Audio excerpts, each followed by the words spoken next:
Good afternoon. I am back with another reading excerpt. Hopefully this is one that you'll enjoy.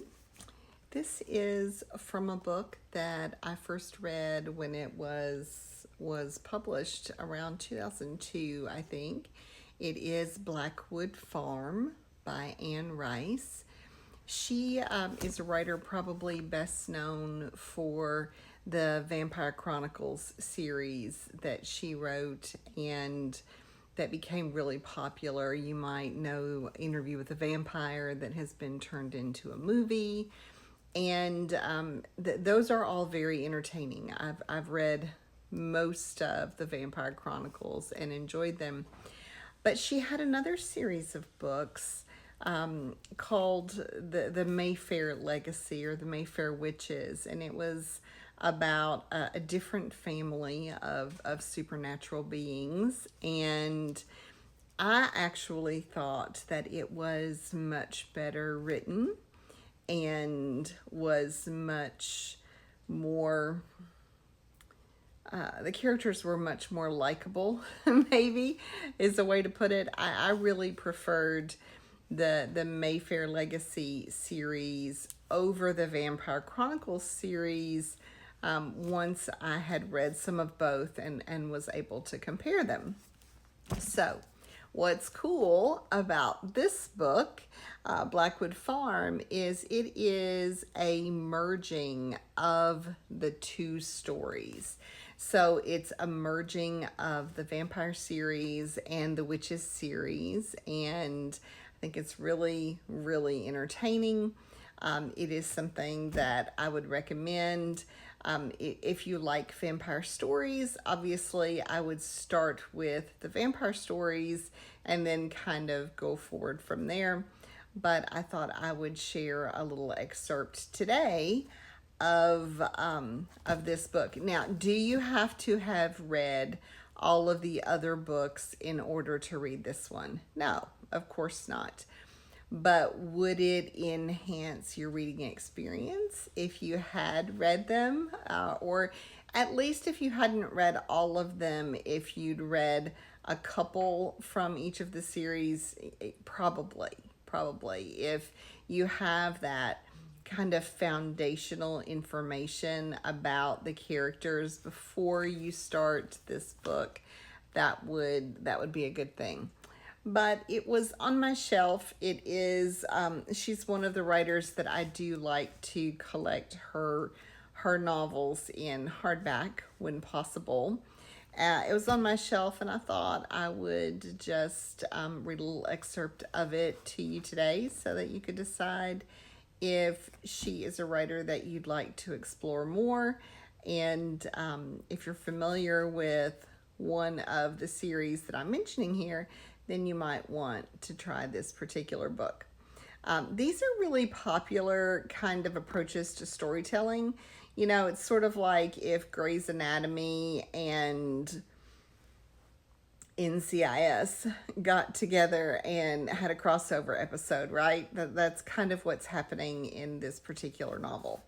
So, Blackwood Farm, published in 2002 or 2003, I think, and the excerpt I'm going to read to you today comes from page 13 and 14. So here we go. For a long time after I finished the letter, I didn't move. I sat listening to the inevitable sounds of Sugar Devil Swamp, my eyes on the pages before me, noting against my will the boring regularity of the handwriting. The muted lamps around me reflected in the marble flooring, the glass windows open to the night breeze. All was well in my little palazzo in the swampland.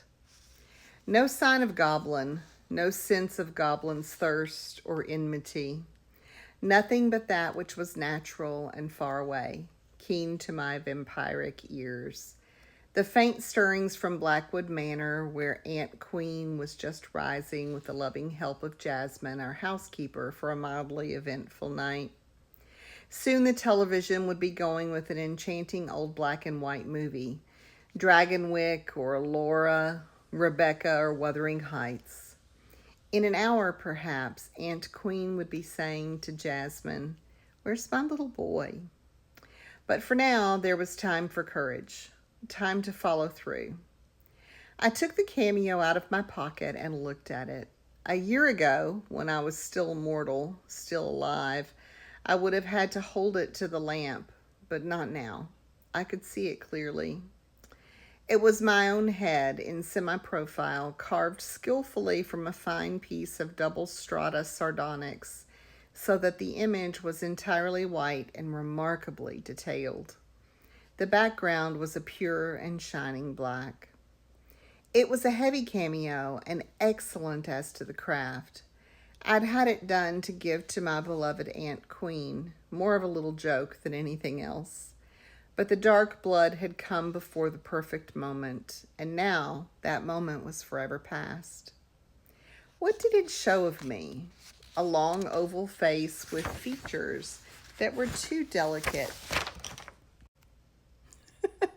Obviously, holding the book, the camera, and trying to turn the page with my glasses was too much for me.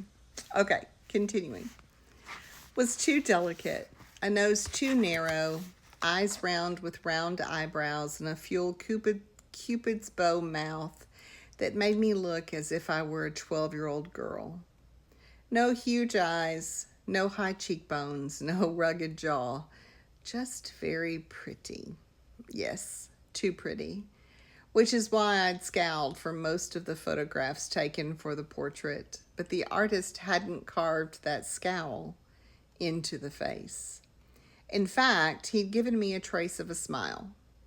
My short curly hair he'd rendered in thick swirls as if it were an Apollonian halo. He'd carved my shirt collar, jacket lapel, and tie with equal grace. Of course, the cameo said nothing of my height of 6'4", that my hair was jet black, my eyes blue, or of the fact that I was slight of build. I had the kind of long, thin fingers which were very good for the piano, which I played now and then. And it was my height that told people that in spite of my all too precious face and feminine hands, I really was a young man. And so there was this enigmatic creature in a good likeness, a creature asking for sympathy, a creature saying crassly, "Well, think about it, Lestat. I'm young, I'm stupid, and I'm pretty. Look at the cameo. I'm pretty. Give me a chance." I'd have engraved the back with those words in tiny script, but the back was an oval photo case, and there was my image again in dull color, verifying the accuracy of the portrait on the other side. So there you go. It's a great book. I hope that you'll think about taking a look at the work of Anne Rice. I loved pretty much everything that she has written, and the Vampire Chronicles certainly were the series of books that made her very famous, but it was, again, the Mayfair Witches or the Mayfair Legacy series that was my personal favorite. And Blackwood Farm, the excerpt from today, is a crossover of those two storylines. Okay, I'll talk to you soon. Bye.